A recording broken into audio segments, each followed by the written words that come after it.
in 60 seconds or less, I'm gonna let you know why the recipe is actually more important than the ingredients. Okay, our question of the week was, what are the ingredients for health? We had some great answers: good sleep, meditation, water, good fuel. Shout out to Rie for providing us with good food recommendation there.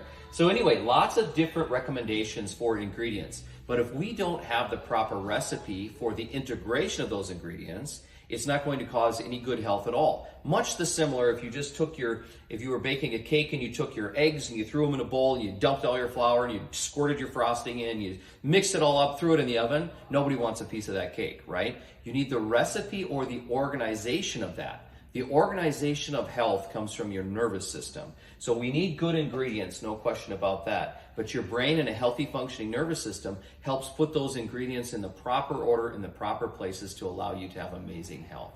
So let's focus on the recipe, and best of health to you.